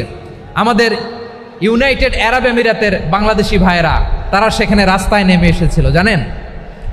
ওইখানে ডেমনস্ট্রেশন করা যায় না, সেখানকার সরকার তাদেরকে যাবজ্জীবন দিয়েছিল। তখন আমাদের এই যে প্রধান উপদেষ্টা ডক্টর মোহাম্মদ ইউনূস সরাসরি G2G বলে, এটারে G2G, government to government, G2G, উনি চিঠি লিখলেন যে তাদেরকে, ইউর হাইনেস, হে সম্মানিত আমির, আপনি আমার এই চিঠির কারণে আমার সম্মানে এই 53 জন বাংলাদেশিকে মাফ করে দেন। এই চিঠির বদৌলতে বেকসুর খালাস পেয়ে গিয়েছিল আমাদের ভাইরা, জানেন না এই ঘটনা আপনারা? তাহলে গভর্নমেন্ট টু গভর্নমেন্ট চিঠি দেওয়া হয়। সপ্তম হিজরিতে বিষ্ণু ইসলাম সব সুপার পাওয়ারের কাছে চিঠি দিলেন, রোমান সম্রাটের কাছে, পারস্য অধিপতির কাছে, মিশরের অধিপতির কাছে, সবার কাছে চিঠি লিখলেন। চিঠির ভাষা ছিল এরকম, মিন মুহাম্মাদিন রাসূলিল্লাহ ইলা মুকাওকিস আযীমিল কিবত, মুহাম্মদ রাসূলুল্লাহর পক্ষ থেকে মিশরের বাদশার কাছে, আসলিম তাসলাম, ইসলাম মানো শান্তিতে থাকবা, সালামুন আলা মান ইত্তাবাআল হুদা, শান্তি তার জন্য যে হেদায়েতের অনুসরণ করে। সুবহানাল্লাহ পড়েন। তো এই চিঠি অনেকে ভালোভাবে রিসিভ করেছে, অনেকে এই চিঠি পাওয়ার পরে নবীর কাছে আবার ইন রিটার্ন উপহার পাঠিয়েছে। কি পাঠিয়েছে? উপহার। মিশরের বাদশা মুকাওকিস তিনি বিশ্বনবীকে বিশাল এক উপহারের ডালি পাঠিয়েছেন। মিশরের বাদশা মুকাওকিস ছিলেন ধর্মে খ্রিস্টান। লালমনিরহাটের ভাইয়েরা আওয়াজ করে বলেন, মিশরের বাদশা ধর্মে কি ছিল? খ্রিস্টান। কি উপহার দিয়েছিল আমার নবীকে? শুনতে মনে চায়? আওয়াজ নাই লালমনিরহাটের গলায়, শুনতে মনে চায়? 1000 স্বর্ণ মুদ্রা, 1000 স্বর্ণ মুদ্রা। 2টা খ্রিস্টান দাসী, একজনের নাম মারিয়া বিনতে শামউন আল কিবতিয়া, আরেকজনের নাম সিরিন বিনতে শামউন আল কিবতিয়া। একজন খ্রিস্টান দাস 20 থান কাপড় জামা বানানোর জন্য, আমরা নবী যেন সেলাই করে জামা বানাতে পারে এজন্য 20 থান কাপড়, 20 থান ফাইন গার্মেন্ট। সুবহানাল্লাহ পড়বেন না? এরপরে একটা গাধা যেটার নাম ছিল উফাইর, আর একটা খচ্চর, এটার নাম ছিল দুলদুল। খচ্চর চিনেন? গাধা আর ঘোড়ার ক্রসিং এ যে প্রাণীটা দুনিয়াতে আসে এটার খচ্চর বলে। তো এই যে সুপার পাওয়ার খ্রিস্টান বাদশার কাছে নবী চিঠি লিখলেন, ওই খ্রিস্টান বাদশা আমার নবীকে উপহার দিল। বিশ্বনবী এই উপহারগুলো সানন্দে গ্রহণ করেছে। সুবহানাল্লাহ পড়বেন না? তাহলে অমুসলিম কেউ যদি আপনাকে উপহার দেয়, হালাল উপহার হলে আপনি গ্রহণ করতে পারবেন। অনুরূপভাবে পারস্যের বাদশা, রোম সম্রাট বিশ্বনবীকে উপহার পাঠিয়েছেন। আমার নবী সবগুলো উপহার গিফট গ্রহণ করেছেন। সুবহানাল্লাহ বলেন। তাহলে প্রিয় লালমনিরহাট আওয়াজ করে বলুন, ইসলাম কি ন্যারো মাইন্ডেড রিলিজিয়ন না ব্রড মাইন্ডেড? আম্মাজান আয়েশার কাছে মাসালা জানতে চায় মেয়েরা, হে আম্মাজান, অগ্নি উপাসকেরা তাদের ঈদের দিন নওরোজের সময় আমাদেরকে পাখি দেয়, নেওয়া যাবে? উনি বললেন, ওরা জবাই করে দিলে নেওয়া যাবে না, কিন্তু ওরা যদি ফলমূল এরকম খাবার দেয় এগুলো নেওয়া যাবে। তার মানে অমুসলিমদের দেয়া উপহার এটা গ্রহণ করা যায়। সুবহানাল্লাহ বলেন। শুধু তাই নয়, বিষ্ণু ঈসা ইসলাম অমুসলিমদের সাথে আর্থিক লেনদেনও করেছেন, ফিনান্সিয়াল ডিলিং করেছেন। অমুসলিমদের সাথে প্রয়োজনে আপনি ফিনান্সিয়াল ডিলিং করতে পারবেন। আমরা প্রায় দেখি বাজারের মিষ্টির দোকানগুলো আমার হিন্দু ভাইদের। লালমনিরহাটে মিষ্টির দোকান, দইয়ের দোকান কারা চালায়? হিন্দুরা চালায় না? তারপরে যে বারবার শপ, চুল কাটে যে নাপিত, অধিকাংশ নাপিতের দোকানে কারা? আমার হিন্দু ভাইরা।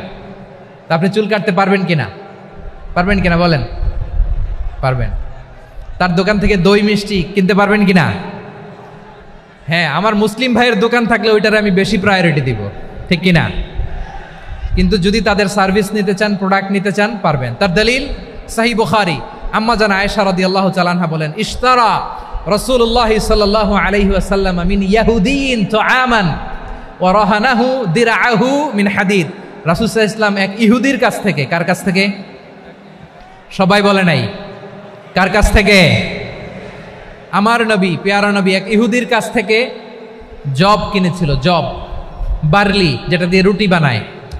ওই জবের দাম দেওয়া টাকা পয়সা নবীর কাছে ছিল না। ফলে নবী ওনার একটা পোশাককে মর্গেজ রেখেছিলেন, মর্গেজ, বন্ধক, যে এখন এটার দাম দিতে পারবো না, কয়েক কেজি বার্লি নিয়ে যাই আর বন্ধক হিসেবে আমার জামাটা রেখে গেলাম, যেই দিন দাম দিব ওই দিন জামাটা ছুটায় নিয়ে যাব। সুবহানাল্লাহ পড়বেন না? বাকিতে নিছিলেন, বাকিতে। দিরআহু মিন হাদিদ, লোহার তৈরি বর্ম, মানে যুদ্ধের পোশাক, লোহা দিয়ে বানানো। বিশ্বনবী বললেন, কয়েক কেজি জব দাও, টাকাটা পরে দিব, এখন টাকা নাই, বন্ধক হিসেবে, মর্গেজ হিসেবে আমার জামা রেখে গেলাম, যখন টাকা দিব জামা ছুটায় নিব। আওয়াজ করে বলতে হবে সুবহানাল্লাহ। এ থেকে বোঝা গেল অমুসলিমদের সাথে ফিনান্সিয়াল ডিলিং করা যায়, অর্থনৈতিক লেনদেন করা যায়, কেনাবেচা করা যায়, প্রোডাক্ট কেনা যায়। এমনকি আমাদের মসজিদে নববীতে বারান্দায় আপনার একটা অটোমেটিক ফ্লাইং আমব্রেলা দেখছেন? সূর্য যখন বাড়ে মসজিদে নববীর বারান্দায় ইয়ার্ডের মধ্যে অটোমেটিক্যালি কিছু আমব্রেলা আছে, সাঁ করে খুলে যায়, আর সূর্যের তাপ লাগে না। আবার সন্ধ্যাবেলায় এই আমব্রেলাগুলো ওরা ক্লোজ করে ফেলে, দেখেন নাই না? দেখছেন? এই মসজিদে নববীকে সর্বোচ্চ উন্নত মানের কনস্ট্রাকশন ইনফ্রাস্ট্রাকচারে ডেভেলপ করার জন্য কর্তৃপক্ষ কিছু অমুসলিম ইঞ্জিনিয়ারের, ডিজাইনারের সহায়তা নিয়েছিল। সুবহানাল্লাহ বলেন।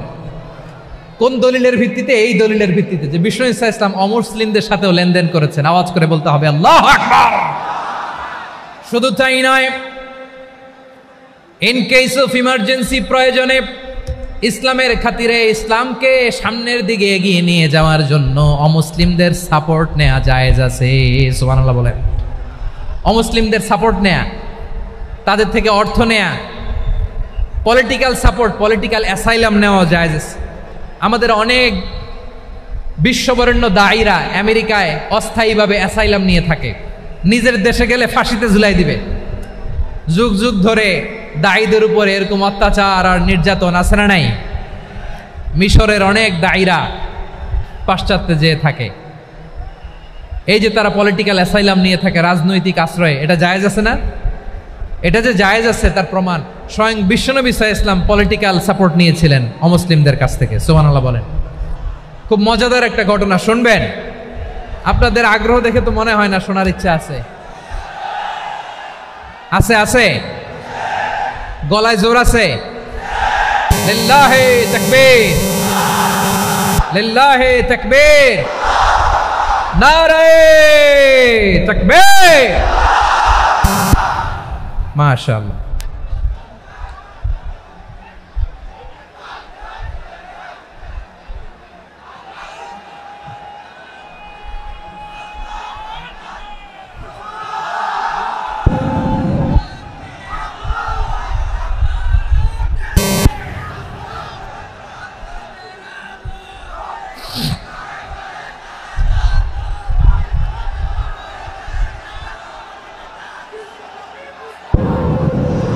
মাশাআল্লাহ মাশাআল্লাহ। থামুন থামুন আমার ভাইরা। বিশ্বনবীর বয়স তখন প্রায় 51 বছর। কত বছর? বিশ্বনবীর সবচেয়ে কাছের মানুষ খাদিজা রাদিয়াল্লাহু তাআলা আনহা ইন্তেকাল করেছেন।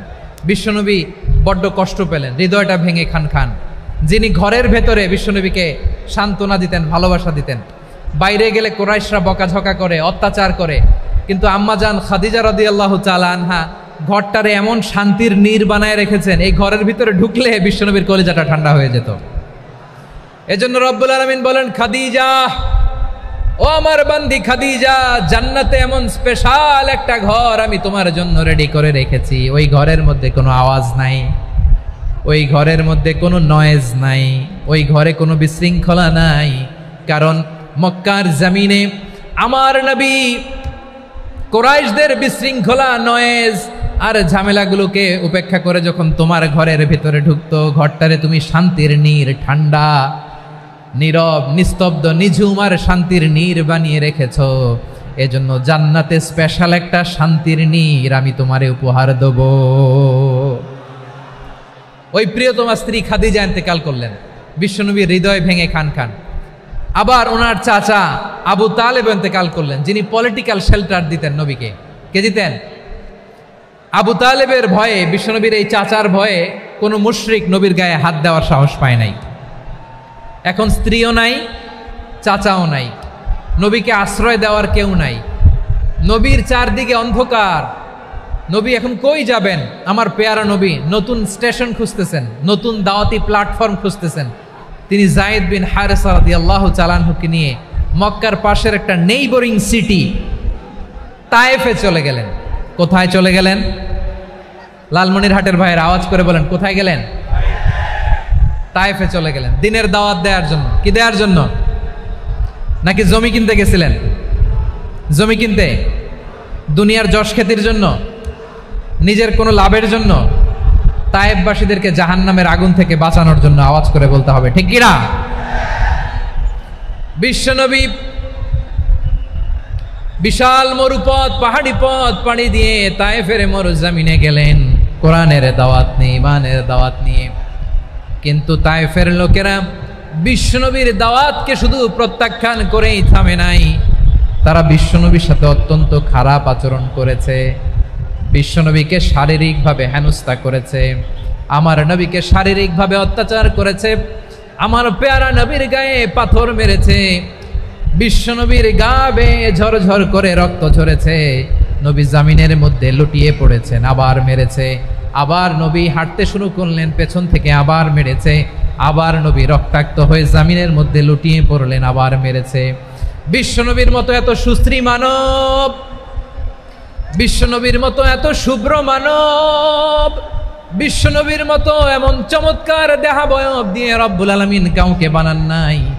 এরকম চমৎকার মানুষটাকে তারা তায়েফের ওই জমিনে রক্তাক্ত করেছে। বিশ্বনবী দুনিয়ার কোনো স্বার্থের জন্য সেখানে যান নাই, নিজের কোনো লাভের জন্য, প্রাপ্তির জন্য যান নাই, তায়েফবাসীদের জাহান্নামের আগুন থেকে বাঁচাতে গিয়েছেন। ঠিক কিনা বলেন?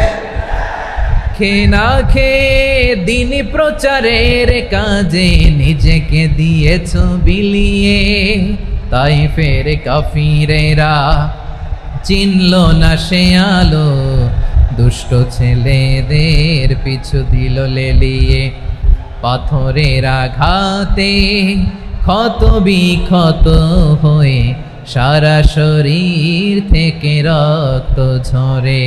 হে রাসূল তোমাকে ভুলি আমি কেমন করে, হে রাসূল তোমাকে ভুলি আমি কেমন করে। পারেন না আপনারা? ধরুন আমার সাথে। হাজার ব্যথা বেদনার পরে ফিরে আসনি তুমি আপন ঘরে, দিনের আলো তুমি ছড়িয়ে দিতে, চলে গেলে মদিনায় মক্কা ছেড়ে। হে রাসূল তোমাকে ভুলি আমি কেমন করে, হে রাসূল তোমাকে ভুলি আমি কেমন করে। ঠিক কিনা বলেন? প্রিয় ভাইরা, তায়েফের ছেলেরা নবীকে রক্তাক্ত করলো। আমার নবী কই যাবে? কই যাবে? মক্কায় জায়গা নাই, তায়েফে জায়গা নাই। তায়েফ থেকে ভারাক্রান্ত মন নিয়ে আমার নবী মক্কায় ফিরে আসলেন। বিশ্বনবী মক্কায় ঢুকতে পারেন না। মক্কার মরুভূমির দিকে তাকিয়ে, উপত্যকার দিকে তাকিয়ে বিশ্বনবী ধা ধা করে কাঁদেন, ঝরঝর করে নবীর চেহারা মোবারক থেকে চোখের পানিগুলো বেয়ে বেয়ে পড়ে। আমার জন্মস্থান, আমার শৈশব, কৈশোর, যৌবন কেটেছে এই মক্কায়, আমার এলাকায় আমি ঢুকতে পারি না। বিশ্বনবী মক্কার অনতি দূরে দাঁড়িয়ে জায়েদকে পাঠালেন, জায়েদ যাও দেখো কেউ আমাকে সাপোর্ট করার মতো আছে কিনা, যাও অমুকের কাছে যাও। জায়েদ গেলেন, তারাও প্রত্যাখ্যান করে ফিরিয়ে দেয়। বিশ্বনবী বললেন যাও অমুক লোকের কাছে যাও, তিনিও প্রত্যাখ্যান করে ফিরিয়ে দিলেন। কেউ বিশ্বনবীকে আশ্রয় দিতে রাজি হয় না। নিজ জন্মভূমিতে বিতাড়িত বিশ্বনবী, সর্বশেষ বিশ্বনবী বললেন যাও মুতঈম ইবনে আদির ঘরে যাও। মুতঈম ইবনে আদি মুশরিক, তার কাছে যাও। গেলেন, মুতঈম ইবনে আদি রাজি হয়ে গেল। সুবহানাল্লাহ বলেন। দেখেন অনেক বিপদের সময়ও আমি নিজে সাক্ষী, সামাজিকভাবে রাজনৈতিকভাবে কত ঝঞ্ঝা, কত ষড়যন্ত্র, কত কনস্পাইরেসি পাড়ি দিয়ে আমাদেরকে সামনে এগিয়ে যেতে হয়। এই শত্রুদের ভেতরেও একজনকে দাঁড় করিয়ে দেয় যে আল্লাহর কোরআনের জন্য রেডি হয়ে যায়। পড়েন সুবহানাল্লাহ। মুতঈম ইবনে আদি, আল্লাহ তার মনকে নরম করে দিলেন। মুতঈম বলে মুহাম্মদ আমি তোমাকে আশ্রয় দিব। তার দুই ছেলেকে পাঠালেন, যাও খোলা তলোয়ার নিয়ে, স্কট দিয়ে, গার্ড অফ অনার দিয়ে মুহাম্মদকে মক্কায় ঢুকাও, আর বলো আমি আমান দেব। আমান কি দিব? আমান মানে সিকিউরিটি, নিরাপত্তা। সিকিউরিটি ছাড়া, আমান দেওয়া ছাড়া কেউ থাকতে পারতো না মক্কায়। দুই ছেলে বিষ্ণু ইসা ইসলামকে নিয়ে আসলো। নবী কাবার চারদিকে তাওয়াফ করলেন, নামাজ পড়লেন। আবু জাহেল, উতবা, শাইবা, ওয়ালিদ ইবনে মুগীরা সবাই দেখে, কেউ কিছু করতে পারে না। কারণ মুতঈম ইবনে আদি ঘোষণা দিয়েছেন আমি মুহাম্মদকে আমান দিয়েছি, মুহাম্মদের গায়ে যেন কেউ স্পর্শ না করে। আওয়াজ করে পড়েন সুবহানাল্লাহ। নবীর এই বিপদকালে মুহূর্তে মুতঈমের হৃদয়টারে নরম করে দিল কে? আচ্ছা লালমনির হাটের ভাইয়েরা বলেন, এই মুতঈম কি মুসলিম ছিল না মুশরিক? সবাই বলতে হবে মুসলিম না মুশরিক। তাহলে মুশরিকের কাছ থেকে নবী পলিটিক্যাল অ্যাসাইলাম, আধুনিক রাষ্ট্রবিজ্ঞানের ভাষায় পলিটিক্যাল অ্যাসাইলাম, যেটাকে বলে রাজনৈতিক আশ্রয়, উনার আমান বা নিরাপত্তার এই ঘোষণায় তিনি মক্কায় ঢুকলেন। যতদিন নিরাপত্তা ছিলেন। মুতঈম যখন মারা গেল, বিষ্ণু ইসলাম হিজরত করে মদিনায় চলে গেলেন। সুবহানাল্লাহ। কিন্তু মুতঈম যে বিশ্বনবীর উপকার করছে এটা বিশ্বনবী ভুলে নাই। আমাদের অনেকে আছে উপকার করার পরে আর খেয়াল থাকে না, খাওয়ার পরে গলা দিয়ে নামলে আর খেয়াল থাকে না, এরকম আছে না নাই? আমার নবী ভুলে নাই। বদরের প্রান্তরে 70 জন কাফেরকে যখন বন্দী করে বিশ্বনবীর সামনে হাঁটু গেড়ে দাঁড় করানো হলো, বসানো হলো, 70 জন কাফের। কয়জন? বিশ্বনবী তাদের দিকে তাকিয়ে বললেন, সহিহ বুখারীর বর্ণনা, লাউ কানাল মুতঈম ইবনু আদি হাইয়ান সুম্মা কাল্লামানি হাউলাইন নাতনা লা তারাকতুহুম লাহু। বদরের প্রান্তরে 70 জন বন্দী কাফিরের দিকে তাকিয়ে আমার নবী বললেন, আজকে মুতঈম ইবনে আদি যদি বেঁচে থাকতো আর তোমাদের 70 জনের ব্যাপারে যদি মুতঈম এক বাক্যে একটা সুপারিশ করত, তার সম্মানে আজকে তোদের সবাইরে আমি মাফ করে দিতাম। সুবহানাল্লাহ। নাই ওই যে চিল্লাচিল্লি যে কথা বোঝে নাই, কোন জিনিস মিস করছে ওরা নিজেরাও বোঝে নাই। বিশ্বনবী মুতঈমের এই সাহায্যের কথা বলে নাই। 70 জন মুশরিক হাঁটু গেড়ে বসা, নবী চাইলে এখনই এক্সিকিউশন অর্ডার দিতে পারে। তিনি বললেন, আজকে যদি মুতঈম বেঁচে থাকতো আর মুতঈম যদি তোদের জন্য সুপারিশ করতে, এই আবর্জনাগুলোর ব্যাপারে সুপারিশ করতে, আমি মুহূর্তেই তোদেরকে এমনি মাফ করে দিতাম। এবার বলেন, ইসলাম কি ন্যারো মাইন্ডেড না ব্রড মাইন্ডেড? শুধু তাই নয়, যাকে যে সম্মান দেয়ার আমার নবী দিতেন, হোক আস্তিক হোক নাস্তিক, হোক মুসলিম হোক অমুসলিম। বিষ্ণু ইসলাম যখন রোমান সম্রাটের কাছে চিঠি লিখেছেন, আমার প্রিয় লালমনিরহাটের ভাইরা, অল্প কয়েক মিনিট কয়েকটা জরুরি কথা বলবো, এদিকে তাকান, এদিকে তাকান। রোমান সম্রাটের কাছে বিশ্বনবী যখন চিঠি লিখলেন মিন মুহাম্মদ রাসূলিল্লাহ ইলা হিরাকলা আযীমির রোম, মুহাম্মদের পক্ষ থেকে হিরাক্লিয়াসের কাছে, যিনি হচ্ছেন আযীমির রোম। এটা নবী নিজ থেকে বানায় লিখছেন অতিরিক্ত সম্মান দিয়ে। কোন রাষ্ট্রপ্রধান যখন আসে তাদেরকে আমরা কি বলি জানেন? তার নামের শেষে HE এটা লিখতে হয়, H.E.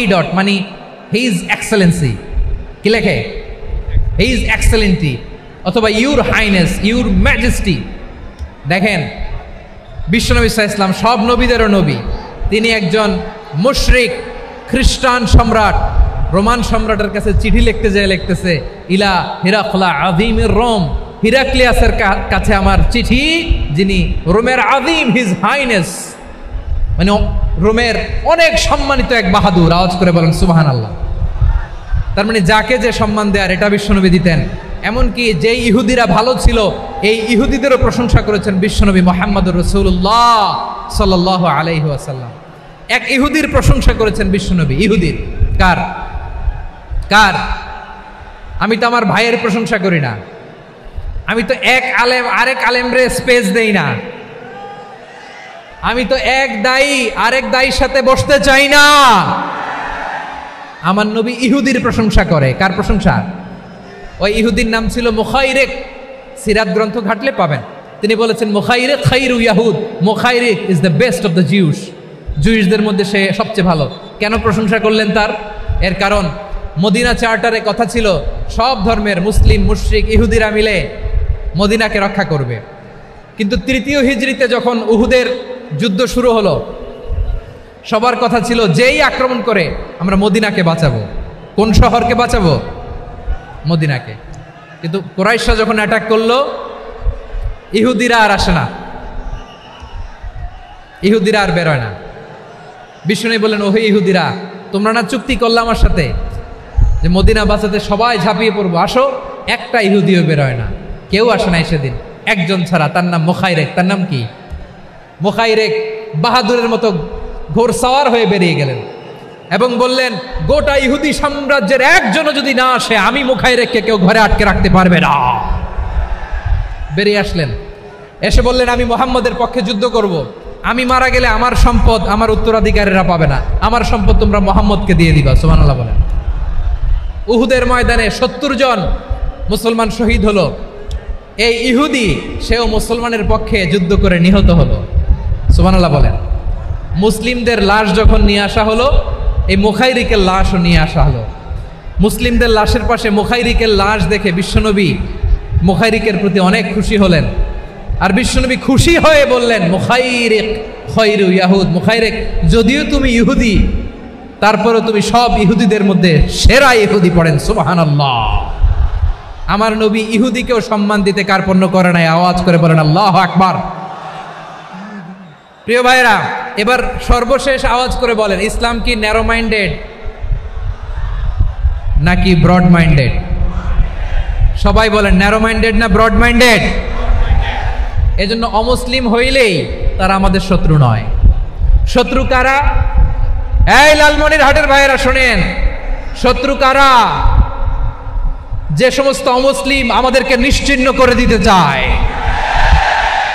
যে সমস্ত অমুসলিম আমাদের ভূখণ্ড থেকে আমাদেরকে তাড়িয়ে দিতে চায়, যে সমস্ত অমুসলিম আমার ধর্ম নিয়ে তুচ্ছতাচ্ছিল্য করে চিল্লায় বলেন ঠিক কিনা, তারা আমাদের শত্রু। সাধারণ অমুসলিমরা আমার শত্রু নয়। এই যে হিন্দুরা থাকে এরা আমার ভাই, বৌদ্ধরা আমার ভাই, খ্রিস্টানরা আমার ভাই, ইহুদিরা আমার ভাই। তারা দিনই ভাই নয়, তারা মায়ের পেটের ভাই নয়, তারা মানবিক দিক থেকে ভাই। ও মানুষ, আমিও মানুষ। ইসলাম মানুষকে সম্মান করে, চিল্লায় বলো ঠিক কিনা। যারা আমাদের অস্তিত্বকে নিশ্চিহ্ন করতে চায়, যারা আমাদের ভূখণ্ডকে দখল করতে চায়, যারা আমাদেরকে নিয়ে মকারি করে, ফান করে, টিটকারি করে, আমার ধর্ম নিয়ে খেলা করে, তাচ্ছিল্য করে, ওদের বিরুদ্ধে আমাদের জিহাদ। সাধারণ মুসলিম আমাদের শত্রু নয়। আপনি জানেন নিউ ইয়র্কে, আমি তো নিউ ইয়র্কে ছিলাম অনেকদিন, ওখানে ফিলিস্তিনিদের পক্ষে যখন আমরা মিছিল করেছি, অনেক ইহুদি আমাদের সাথে মিছিলে দাঁড়িয়েছে।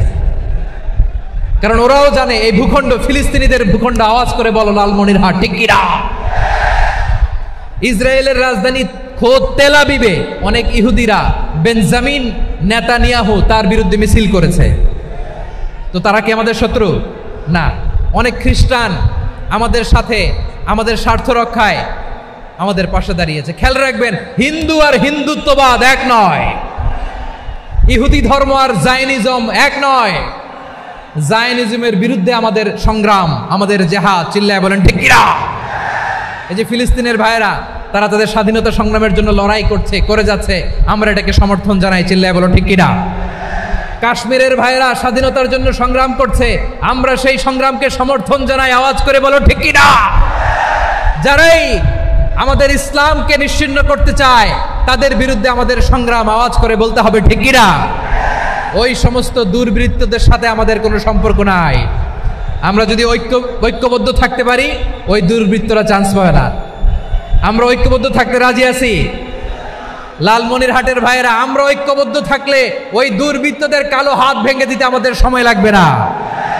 তাদের কালো হাত ভেঙে দিতে রাজি আছো মুসলমান? কারা কারা রাজি? দু হাত তুলে দেখাও।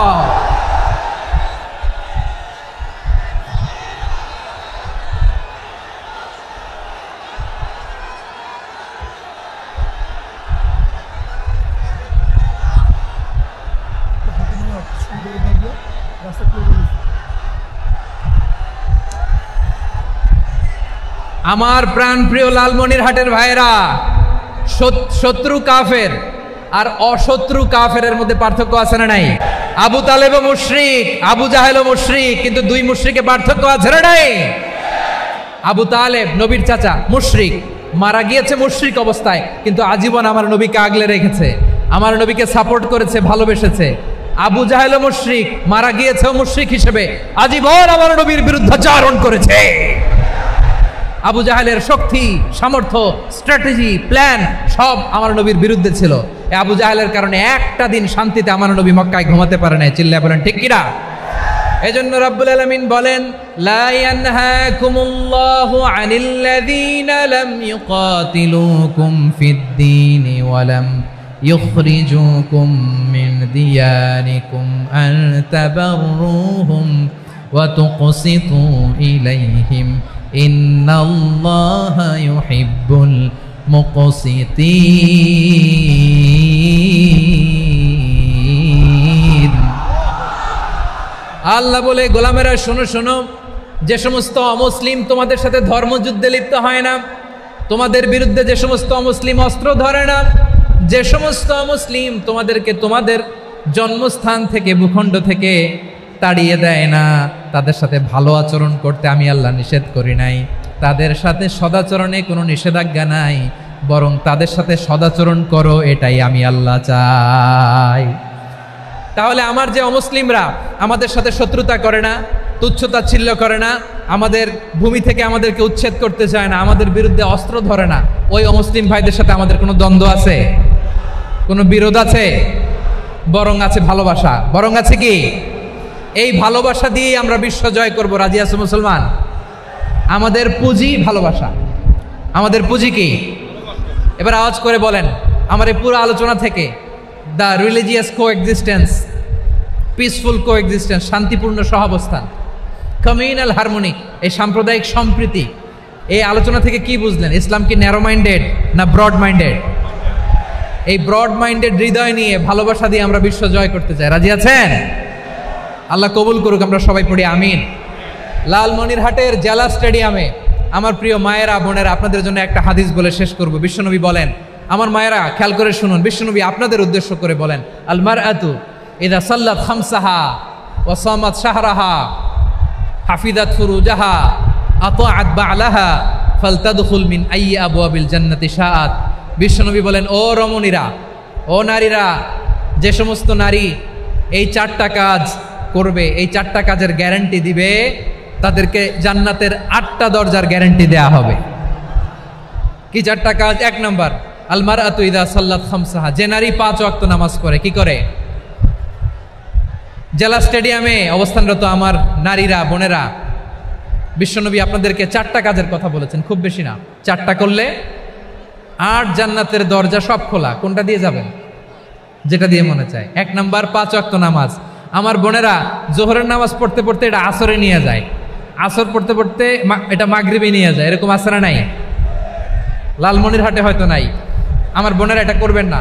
ইন্নাস সালাতা কানাত আলাল মুমিনিনা কিতাবাম মাওকুতা, সময় মতো পড়বেন। সামাত শাহরা, রমাদানের রোজাগুলো রাখবেন। হাফিজাত ফুরুজাহা, যে নারী তার চরিত্রকে হেফাজত করে, তার প্রাইভেট হেফাজত করে, তার লজ্জাস্থান হেফাজত করে। ও মায়েরা, আপনার এই গর্ভ যে কত দামি আপনি জানেন না। আপনার এই গর্ভ থেকে জন্মাবে আগামীর সালাহুদ্দিন আল আইয়ুবী। আপনার গর্ভ থেকেই জন্মাবে ইমাম আল মাহদি আল মুনতাজার। আপনার পেট থেকে জন্মাবে আবু সাইদের মতো বীর সৈনিক।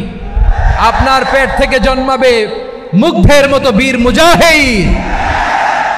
আপনি জানেন না কে আসবে আপনার পেট থেকে। সময়টাকে কাজে লাগান, ইসলামকে বুঝেন, মানেন, আমাদের ইসলামিক লেকচারগুলো শোনেন।